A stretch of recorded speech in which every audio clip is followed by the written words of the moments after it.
by the French state, and their big plantation in Dominica, all the enslaved Africans, they ran to the hills, and that's the beginning of the Maroon movement, right? So they eventually, what I'm going to do is not delve in the history so much before 1820, because 1820 is when a slave trader named James Porter Lockhart buys Geneva along with another Englishman. The two of them bought it, but eventually, I think 2 years later, that was in 1820. By 1821, Lockhart had bought it fully. Yeah. And then what he did over time, Geneva wasn't 1,400 acres like when it was sold to Nassif in 1949. Eventually, James Porter Lockhart bought the adjoining land. So everybody who was around him, he started buying those lands. Eventually, he reached 1,400 acres. And that's what was the Lockhart family sold to Elias Nassif in 1949. I should say that, of course, the Lockhart family rule at Geneva was 129 years. Yeah, they were there from 1820 to 1949, and that's a long time. And Wadix, we do have the data on the number of enslaved Africans on Geneva Estate from 1820 going up to 1832, before the emancipation happened in 1844. On an average, it would be about 250 enslaved Africans, and sometimes it reached 300. I think in 1826 it reached 300, but on average it's between 250 and 300. Every 2 years they had to report to the Foreign Office how many enslaved Africans were there.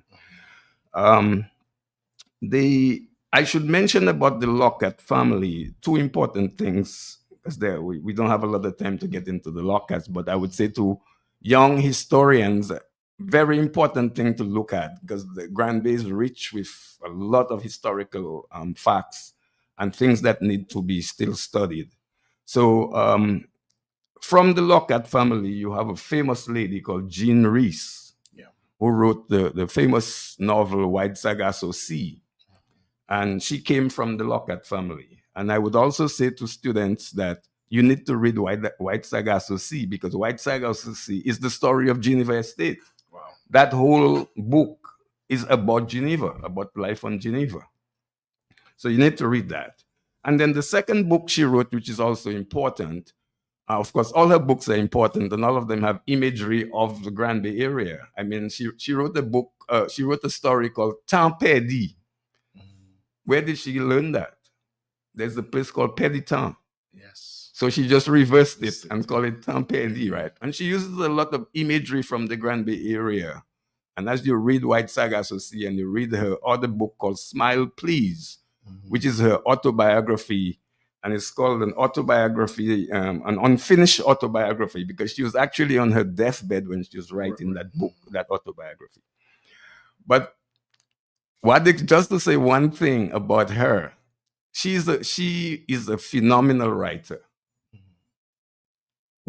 She wrote a piece about Geneva in that autobiography, but it's only about 3 or 4 pages. She doesn't say much. She talks about she and her aunt riding horse from Roseau to Geneva and the time she was at Geneva and that kind of thing. But she doesn't write too much.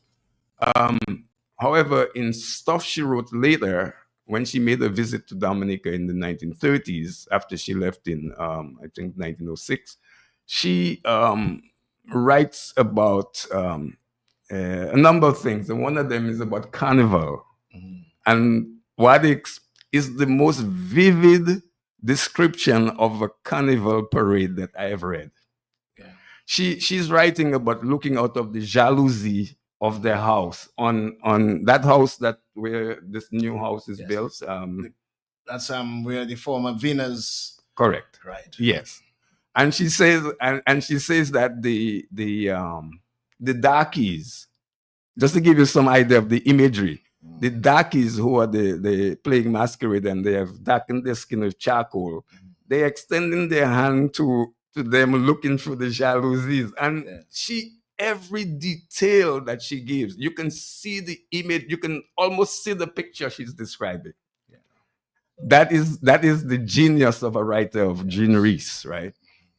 And the other thing I should say about the Lockharts is that in the last years, Norman Lockhart was the last Lockhart to oversee the plantation.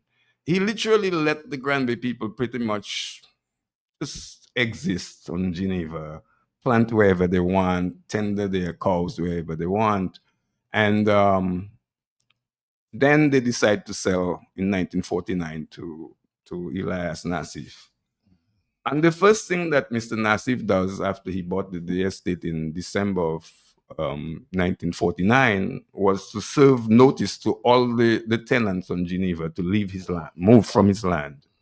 Now, these people were the former enslaved Africans who worked on Geneva, and they have always worked there. And after now that they're faced with having to leave and have nowhere to go, but most important there was that there were two sets of people on Geneva in terms of tenants. There were tenants who also had a house on the estate, on the piece of land which is called, those of you who know Granby, is called Highland. That's where the Mantutus Park is. That's where the primary school is.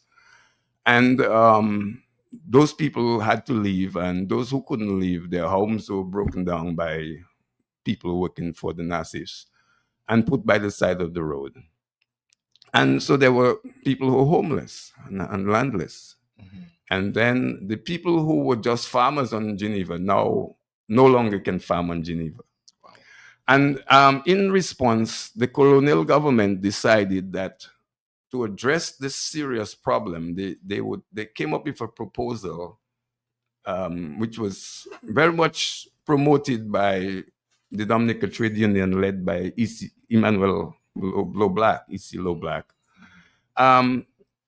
The government of England would buy 600 acres of Geneva and resettle those Granby farmers on there.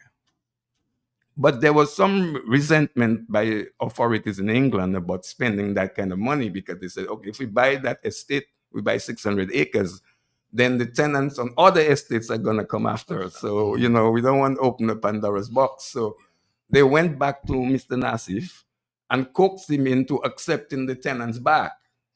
And Mr. Nassif agreed with some conditions and said that each tenant would have to sign a contract. And much to the dismay of Mr. Black as the president of the Dominica Trade Union, he was not consulted, and there's some negative things written about him by the British administrator in some of the documents I reviewed. Yeah. I should mention that I've always wanted to kind of hopefully write some kind of publication about Geneva. But I felt that in order to write about what happened in 1974 Wadix, you have to go back to 1949, because that is the genesis of the problem. And it is actually the resentment of the Granby people to Mr. Nassif evicting them that caused a resentment that was built in, and it consolidated, and it was there for 25 years. And for the 25 years Mr. Nassif owned Geneva, that resentment was very much alive. Yeah. And Wadix, I was when I grew up as a boy, by the time I'm 4 years old, I already learned about this eviction that happened at Geneva, and some of the families that I got to know as I grew up, and something that's been with me for all that time. When the Lockharts decided to hand over the left, and the Nassif came in, and so Nassif bought over from the Lockhart. From the Lockhart family, yes. And I don't know how much they paid for that. And those days, when you bought over an estate, you bought over who lived there and that sort of thing. Well, during slavery time, yes. During post-slavery, you're buying all the estate, and then the tenants who are there, you evict them. Well, you either evict them or you embrace them and get them to work for you. Yeah, right.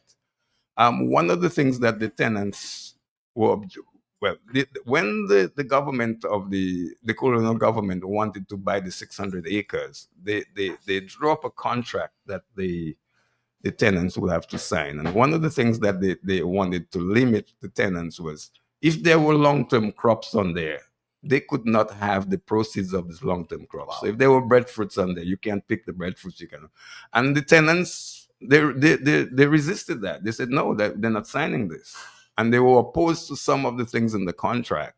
So the British government took it to mean, oh, maybe the Granby people don't want the 600 acres. They wanted it, but they wanted a modified contract.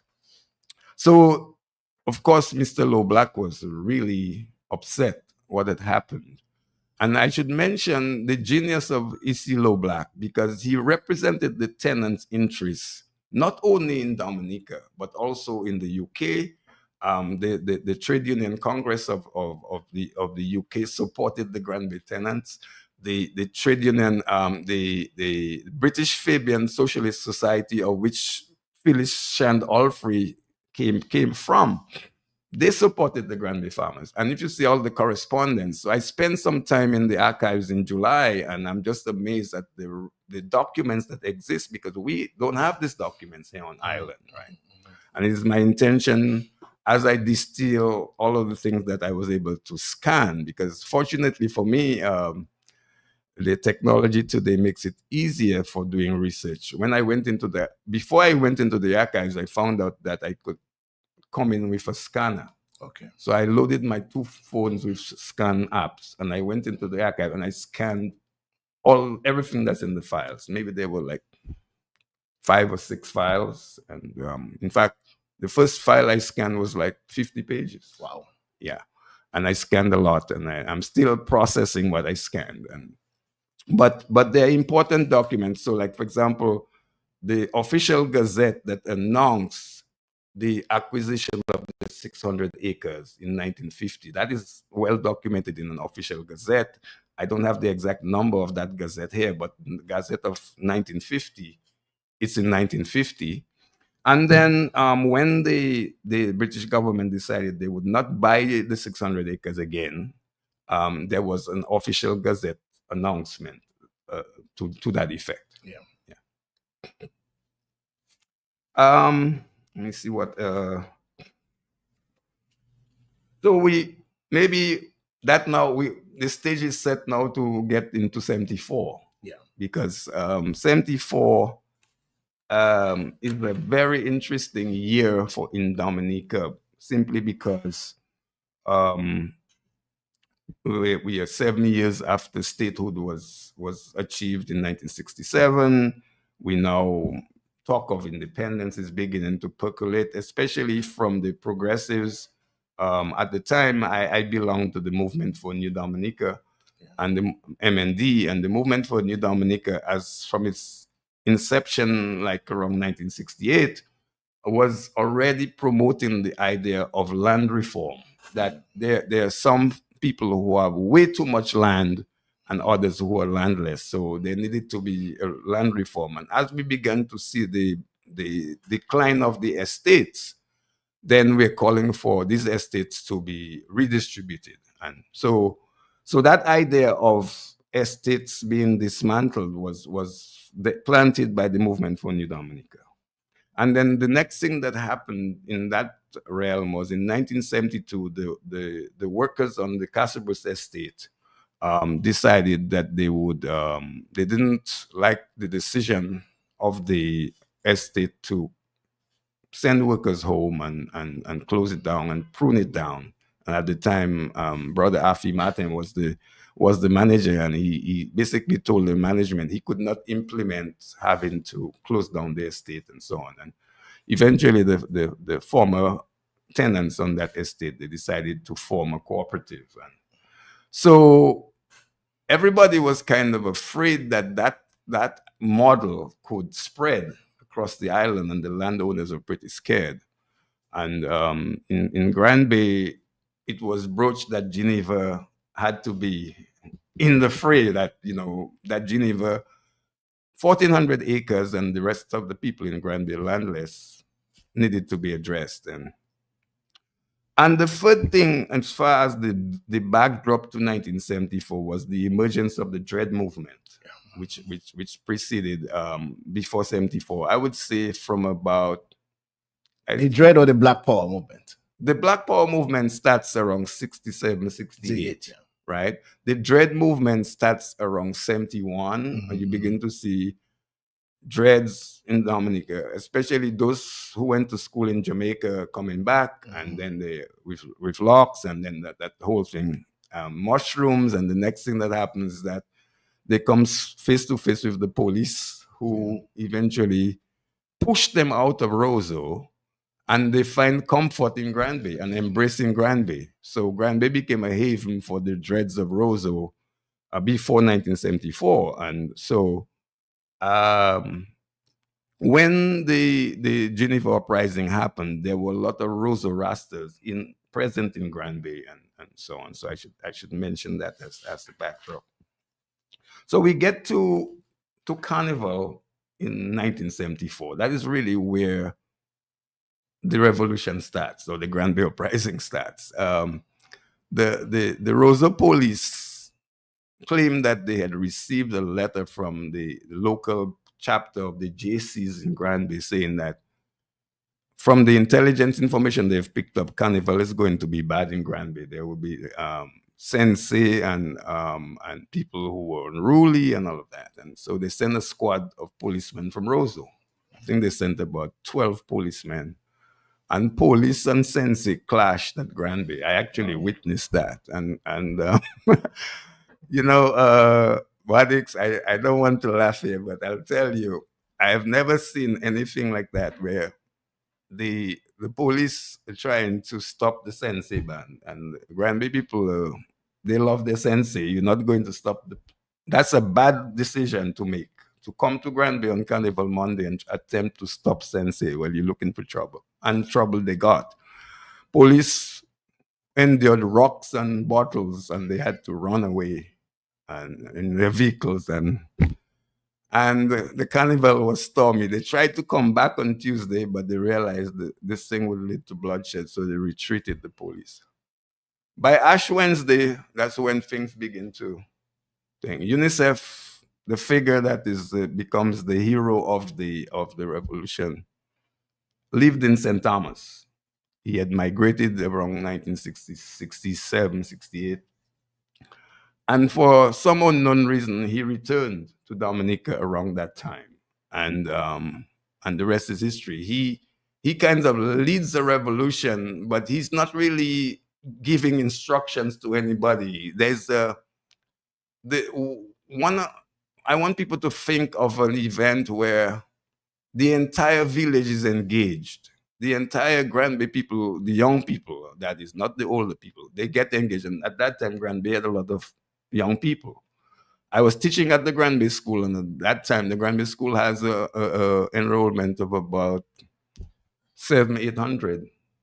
So, and UNICEF had some problem with, I think, a store in Roseau, and they said he ordered a bottle of wine and didn't pay for it, and then he was arrested and spent the carnival weekend in prison at Stock Farm on remand. And then the Ash Wednesday, his case was called. He was fined something like $100 or whatever, which he promptly paid.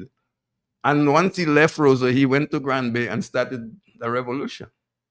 So the first thing he does is he tells the people driving the one of the trucks of Nassif to hand over the keys and hand over whatever guns you have as guards. And they comply. Nobody's resisting. And so that's the first kind of the beginning of things. But not many people know about that. So then we the next thing that happens days later is cows begin to be slaughtered. I mean, you've a cow is killed tonight, and tomorrow morning you'll see half a cow, but the other half has been cooked all night.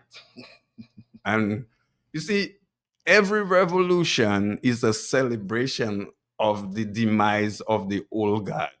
And revolutions can be violent. All revolutions are violent. Some of them people might not necessarily die. The Granby Revolution, nobody died.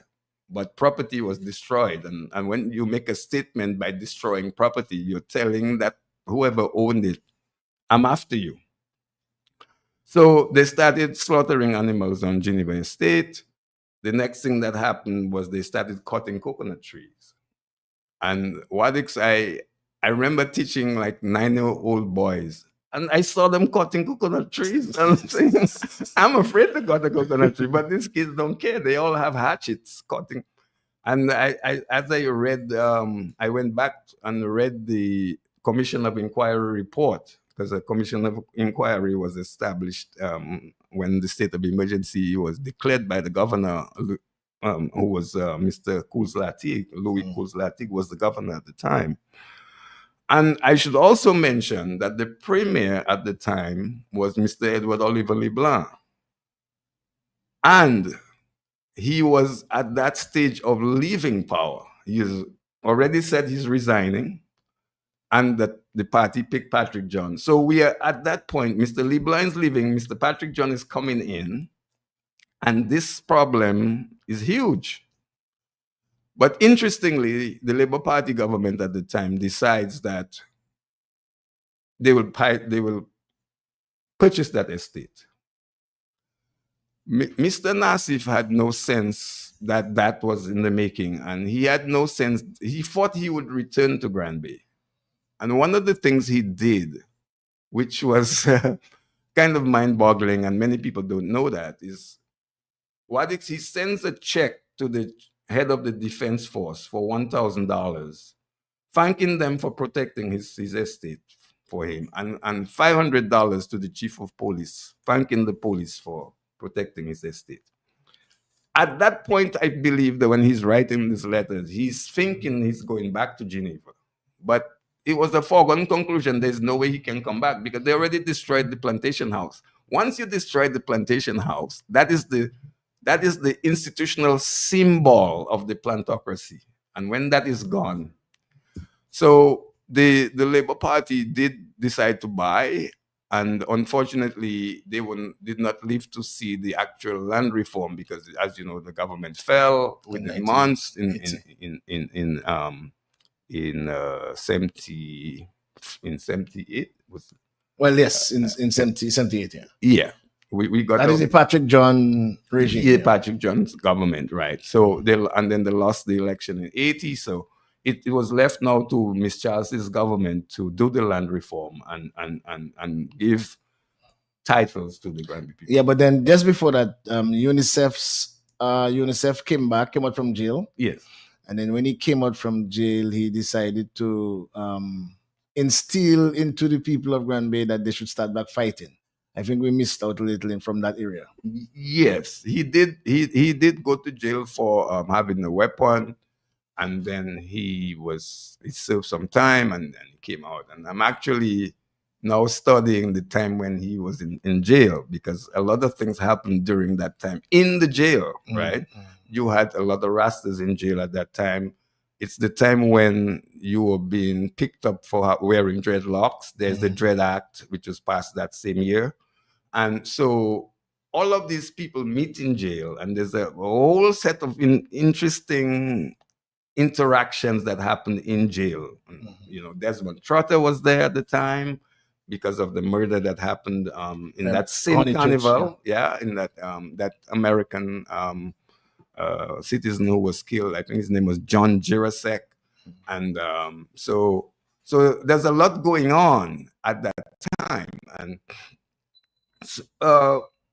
I should say that a number of other people were arrested with UNICEF, some of the leaders of that group. And they did serve some time, but not long periods in jail. Part of the problem is that no one could prove that any of these people had burnt Geneva. You know, in a court of law, if you can't prove it, then it's going. So they were not. And then after, so Geneva was burned down. Geneva, the plantation house burned down, and the works, like where they made copra, and those copra houses burned. They also made mattresses, Yeah. but I don't remember if in 1974 they were still making mattresses, Mattresses. right? But Geneva was largely a banana producing estate, and one of the things that Nassif forbid the Granby people from doing, he didn't want them growing bananas because that was what he was growing. So he wants no competition for them. In the contract with them, he says to them, no planting of bananas, right? So these are some of the kind of things that again created the resentment because bananas was the crop that was most saleable at the time, and then these people realized they can't grow bananas to sell. So yeah. Okay, so we reached to the stage now where the plantation was burned down, and then Nassif issued his check to the Defense Force, the then Defense Force, who was like the army of Dominica then, and then also the police, both of them, the chiefs of of both sections, to actually protect him. Right. And then what happened then? Well, Mr. LeBlanc didn't take too kindly to that. He he directed the permanent secretary at the time, his name was Allington Riviere, to write to Mr. Nassif and told him that's totally unacceptable, that he would write such letters and send bribery checks to the police and the defense force. So he's sending it back to him. And he's advising Mr. Nassif that what he should do is he should sell land at reasonable price to the Granby people. And that tells something. Mr. Nassif realized, but the government is not in his corner. And but That was a critical decision. I mean, Yes. by the then premier, E.O. Libla, to understand the plight of the ordinary person and actually send back the check. I think that was a bold move. Most times, the let's say the bourgeoisie of the day would have had influence Right. in some circles, but this time E.O. Libla didn't accept this bribe. He sent back the check. Yes, he sent back the check. And here's the interesting twist to this. At that particular time, the Granby people is Freedom Party they're supporting Wow. in Parliament, right? So that it was Stanley Fedel who was representing Granby at the time. And there were a number of meetings going on. In fact, Stanley Fedel had called a meeting of the community to discuss this. And you can actually find the minutes of these meetings. Now, all of these things were well documented in the Chronicle and the Star. The Herald was not being published at that time. So if you go back to the archives, you will find that. I managed to have the Chronicles of 1974, the Star newspaper of 1974.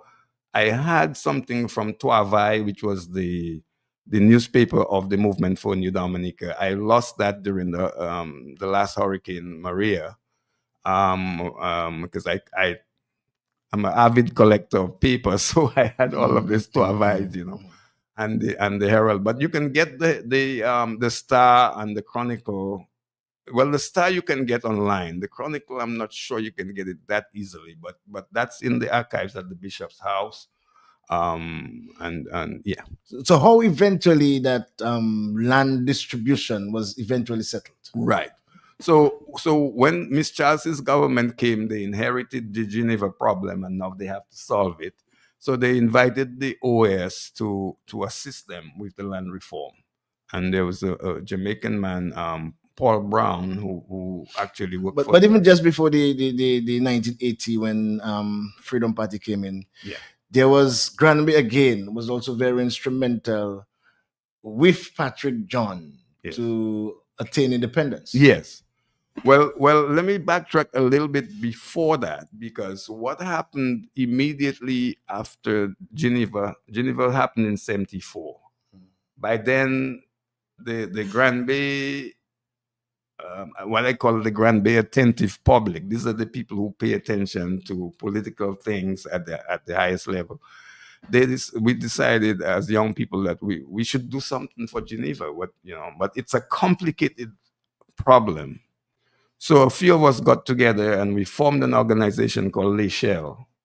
That was in 1975.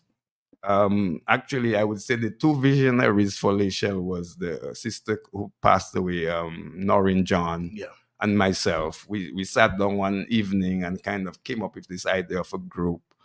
And we invited a number of people, including Pierre Charles and Anthony Larond, who later on was the Attorney General. And we fashioned this group and we began to think about how do we begin to make sense of what has happened at Geneva, and how do we even begin to move forward. And one of the things I remember we did, a few of us did go to Cassibus to study what was happening there with Afi Martin and the Cassibus Cooperative. And then we were toying with different ideas about how could Geneva be reorganized under people's ownership, right? And of course, with the government, we'd have to work with the government. So all of that is before the independence movement. So we're talking about a year after. And then that same year, people like myself left.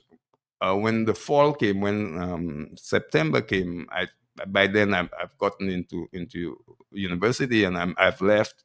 Tony Laron has left. Norrin John has left. So the next tier of leadership within Lachelle is Pierre Charles. Yeah. And he assumes the leadership of Lachelle. And we continue to, we had a newspaper called Mayock, and I used to write for Mayock from New York, and I'm still in close ties with Pierre Charles and helping to build this thing. And then Rosie Douglas comes out of jail. And where he finds comfort in Dominica is in Granby. Granby becomes his base. He puts in the idea of the independence movement and the popular independence committees, and of course the core group of people around him from Granby. Of course, others from other villages, but he has a solid group because he already found an existing group called Lachelle. But Lachelle's development gave a rise to a whole set of other groups. So there's Pili, there's Sword, there's just a kind of a proliferation of groups in Granby, right? And everybody involved in work and study and studying issues of political relevance, both in Dominica and outside Dominica. They know a lot about Cuba. They know a lot about the liberation struggles in Southern Africa.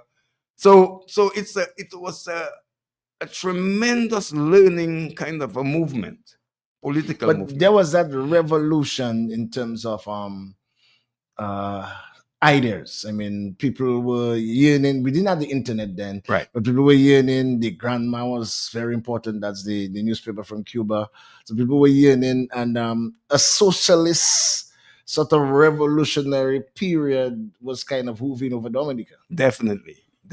So we get we with the whole movement towards independence, Granby being in the forefront of that, and of course supported, led by Rosie Douglas and Pierre Charles, and then you later on you had Grenada happen, the revolution in Grenada. So that kind of gave us some hope that maybe Dominica will go in that direction, and it could have, but there were forces that would come into play. Um, the what I should say though about Granby at that time is that Granby is now grappling with how do we remain relevant as a community? How do we now take Geneva and run with it? But it's not an easy endeavor because Geneva has its a whole set of problems that, you know. So one of the things that happened, unfortunately, was that the land management authority that sort of replaced NASIF and took control of the estate for government, they began to institute kind of harsh policies. And that's why some Granby people were jailed for taking a coconut, like Chobby. Toby, There was Anthony Grell as well, who just passed away. Sui. Sui, yeah. And so we actually challenged it in court, and it was thrown out. So we didn't really spend time in jail, but he was. But it was because of Sui's effort that that whole Previa Lassany situation and Chobby himself was being freed. Yes. So unfortunately, Chobby did time for that, and it was for taking the coconut. We knew that that kind of behavior had to come to an end, and that was heavily sanctioned by the Granby people. They were not happy about Chobby going to jail or Anthony Grell going to jail for coconut from Geneva Estate. Okay, so we move to independence. Granby is very much in the forefront, supports that. At the same time, we had a split in our movement. Unfortunately, in 1980, the elections, Yeah. um, Pierre Charles and Paul Alexander, who come from the same political movement, are now at loggerheads, and they each challenge each other at the 1980 elections. So that's when the alliance movement was created for 1980 elections. Right, exactly. That's when the name Alliance came up. So we no longer use Movement for New Dominica. We use Alliance. That was Alliance. the name that. So Yeah. who was for alliance and who was for labor? Pierre Charles was for Alliance, and Alliance. Paul Alexander for the DEMLAB, the Democratic Democratic Labor Party. Party, right? That's So Lawa. Paul that's Alexander Lawa. Lawa. So that caused a schism in Granby, and consequently, the Freedom Party won the election by default, even though they had less support. But when we get to was it a woman then? Yes, Juliana Henderson. Juliana She was elected as the power rep in 1980s election. And how did that land dispute eventually settled under the Freedom Party? Well, as I mentioned earlier, the Freedom Party invited the Organization of American States to help them with expert advice on how to proceed. And the person who was working for the OS in that regard was Paul Brown, Jamaican national. Was that the same Paul Brown, the husband of Shumeen Green Brown? Exactly. Okay. Yes, correct. Yes. And they managed to divide the estate into basically 4 arenas, I think. One arena is land for agriculture, second, land for housing, land for recreation, and land for industrial development. That's how the estate was divided up. So the majority of the land for housing, land for farming, would be most of the land, housing second, and then the recreation and industrial estates small, and that is where we have the Geneva playing field. Is part of the recreation, and the high school, the PHL secondary school, that was not yet in the mix. It's only when the UWP comes to power they decide to put a high school there. So most of the Granby people now got land and got titles to their land, and that to me is the most important outcome. That finally, after centuries, these enslaved African people who were settled at Granby, the first place that African slaves were introduced, they now have a title to their land, and they had to fight for it. Unlike the rest of Dominica, we didn't have that situation where the people had to fight to get legal ownership. And that's why I say the big outcome of 1974's uprising at Geneva is the death knell it placed on the plantocracy. It destroyed it once and for all and buried it. And today, some people say, oh, well, what do the Granby people have to show? Well, they have a lot of things to show after Geneva. One of them is that they now own Geneva. They own the entire area. Secondly, they formed organizations to build a political reality that would eventually propel Granby people into decision making in Roseau, with the emergence of a Pierre Charles becoming the prime minister later on. And so we showed that political relevance was important. And secondly, a cultural revolution as well, because Granby now moved after Geneva to be the cultural capital of Dominica, undisputably. Is that Granby? How instrumental was Matutu in that whole cultural renaissance? Very, very instrumental. There are 2 names I can mention. Matutu is one, and then there's Orion Celestine, who was the ballet queen of Granby. She was a drummer and a singer, and she led her ballet band in Granby. And the Matutu now was one of the dancers, and one of was she a slave? No, she wasn't born a slave, but her family, maybe her two ancestors before her would have been slaves. Slaves. Okay. Yeah. Um, the other thing that is also important is that the a number of runaway slaves from the other islands, like Martinique, they came to Granby by boat. For safe haven again, Yeah, for safe haven. For because we safe. were emancipated before the French. Exactly. Yes. So if they migrated or they ran away from Martinique or maybe even Guadeloupe to, they could have gotten refuge in Dominica then. Yes. The another outcome from the Geneva estate was that we had no place to play games, recreation, and so with the estate now in Granby hands, the Granby people could decide, okay, this piece of land here is where our playing field is Field going to was. be, and Mhm. that's why we have a fairly good facility at Geneva where football is played and cricket is played, and there could be other sports played. Our intention years ago was to make it a sports center for Mhm. multi sports, and I hope we can achieve that. It will be the next generation because people like me are hanging my boots. I know, I know. So, and then, the Granby people had always struggled with having a credit union. A first attempt was made at the credit union in the late 60s. It wasn't very successful, but a second attempt was made in the late 80s, early 90s. And today, Granby has a thriving credit union. And it has really grown in terms of its deposits, largely because we have a large diaspora community outside Granby.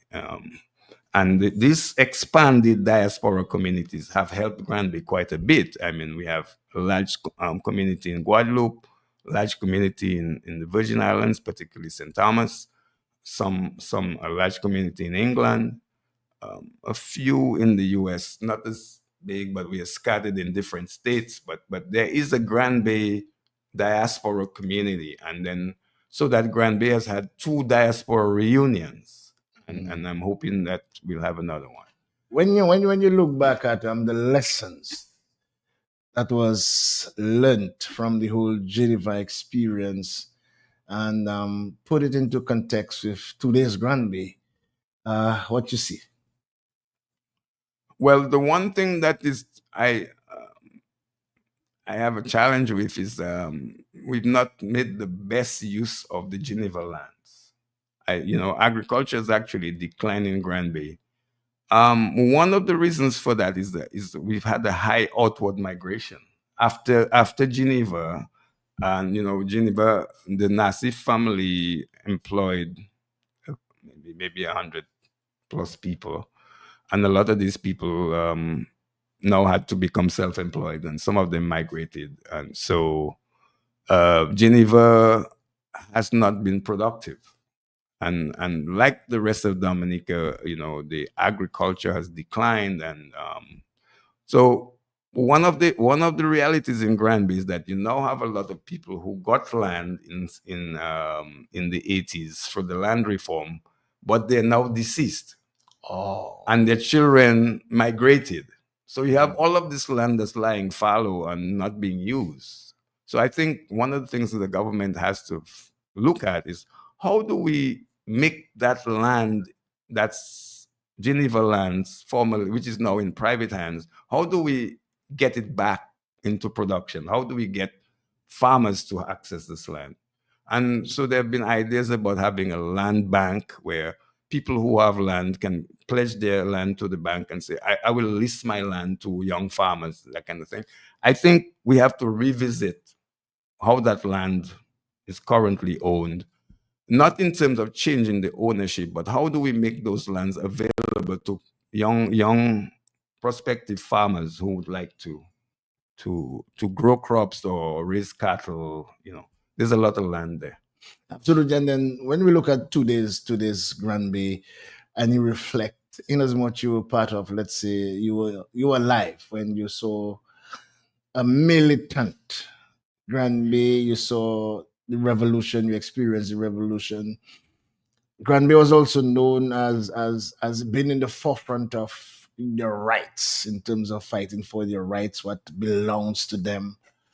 What has happened? I mean, from let's say 50 years ago to now. Yes. Well, there's the impact of migration. We've lost a lot of the brain power of Granby is migrated. A lot of the intellectuals from Granby migrated. Um, I was one of those who Is, came. is there a leadership crisis in Granby? There's a vacuum. I wouldn't say it's a crisis. There's a vacuum. Um, a lot of us who could be the leaders of Granby, we migrated, so we're not there. I tried something. I did come back after graduate school, and I lasted for 5 years. I came back under good conditions. I came back as the director of Save the Children US, and but ran into political problems soon after, and then the next thing that happened was the program I was managing was closed down by the government. So I had to leave. And so that's the kind of a trend. So a lot of us have left. Is there, I mean, let's look at the reality. Is there a subtle brain drain? There's definitely a brain drain, Mm. definitely a brain drain. And it's difficult for immigrant, those of us who become immigrants. Returning home is not easy. Mm. So Returning to what? returning to Dominica No, I'm to talking about returning to what in Granby then? You ask yourself that question. yeah. Well, if you're going to return to Granby, you have to be ready to farm. Yeah. And most people might, with my background, wouldn't want to be a farmer. Although, now I want to be a farmer, but most people don't. So the notion of coming back as somebody who was gone to school in the US, for example, or in England, to come back to Granby is not something that's high on your agenda.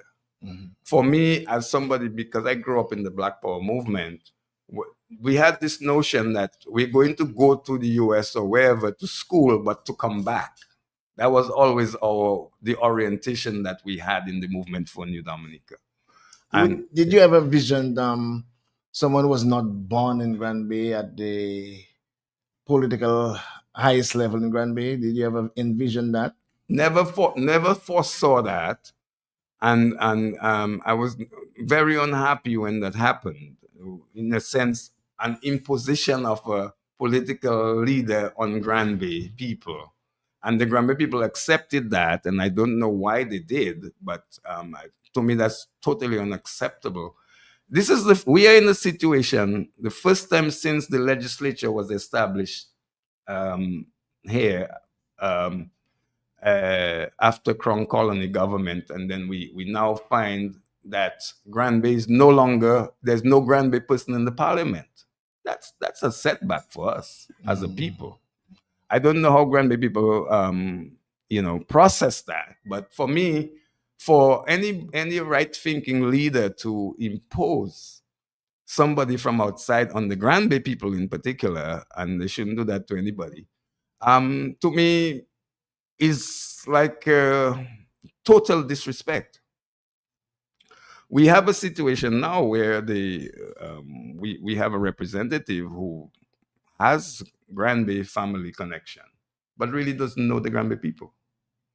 And Wadix, the thing about politics in Dominica, all politics is local. If you don't know the families in a constituency, you're going to have difficulty representing them. And that is the situation we have at Granby right now. We have a parliamentary representative. He doesn't know the people. He doesn't have any organization. I mean, Granby's history from the Geneva uprising was organization.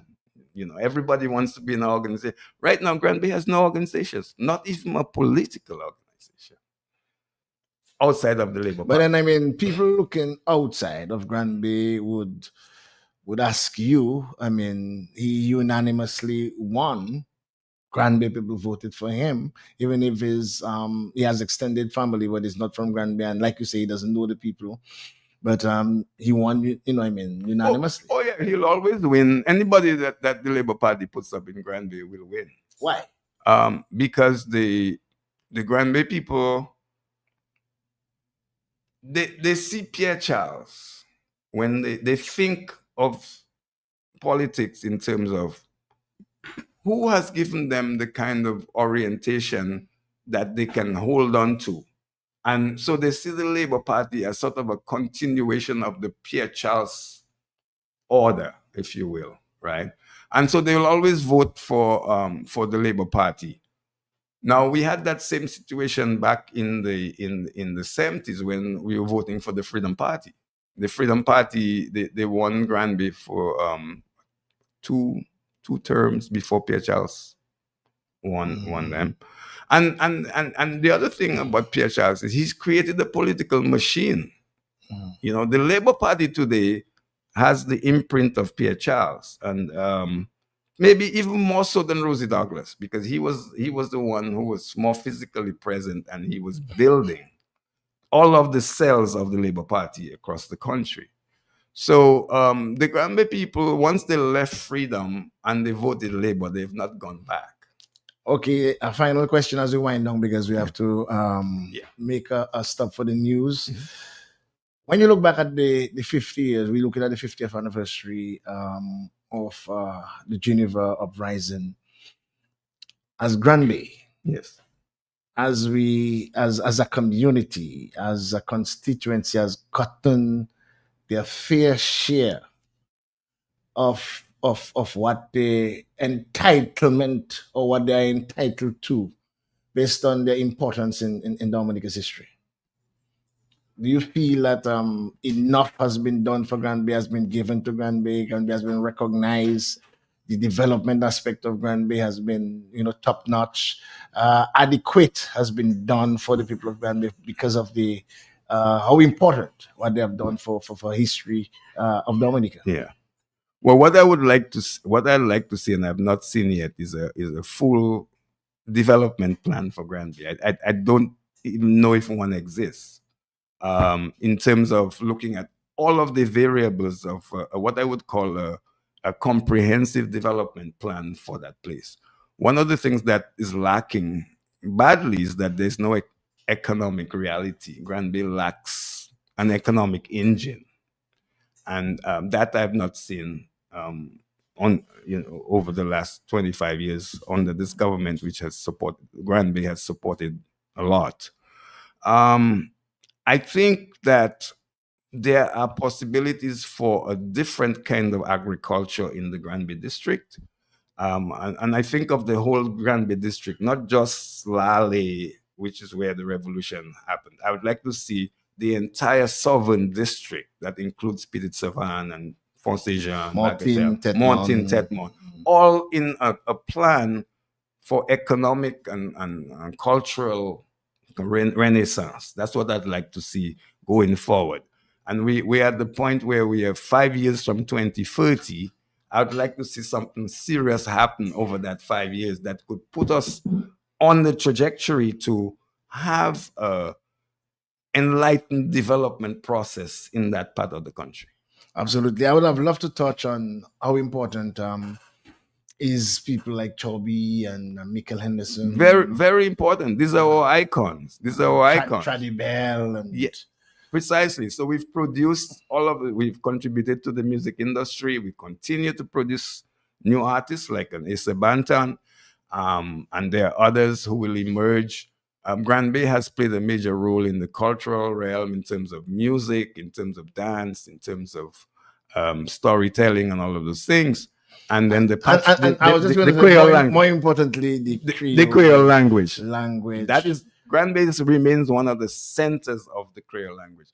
Because if you go to Granby today, you probably hear more Creole language than English. Yes. And we are proud about it. I remember the days of, children, literal children, 5, 6, 7, 8, speaking the Creole language. Yes. I myself had a daughter. I would speak to her in English and she would answer me in Creole.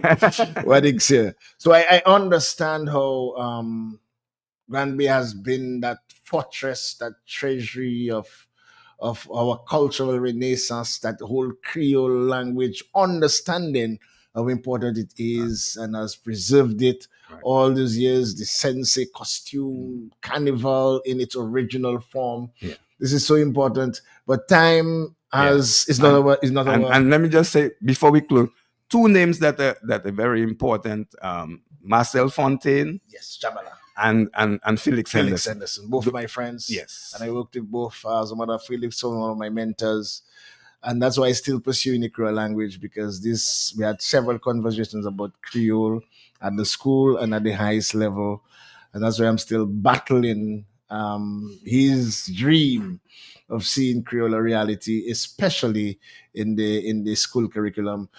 Honorable Ambassador, Yes. thank you for the hour. I hope it Yes. was a real educational hour for our viewers and listeners as we try as much as possible to connect, bring our people abreast with our history because a people without a knowledge of the history and culture is like a tree without roots. Marcus Musaya Gavi. Thank you very much. Thank you, Vev. Thank you for having me. I really appreciate the This was opportunity. another Creole Handmade program, and we really try to delve into history and see where we can learn some lessons from past and bring it to present, bring it to perspective. Thank you very much for listening. Thank you very much for tuning in. Another perspective. We want to touch on the Casablanca Revolution at some point in time with Afatan Mate. We want to bring this relevant issues. But the news major comes up next on the big station Q95 FM.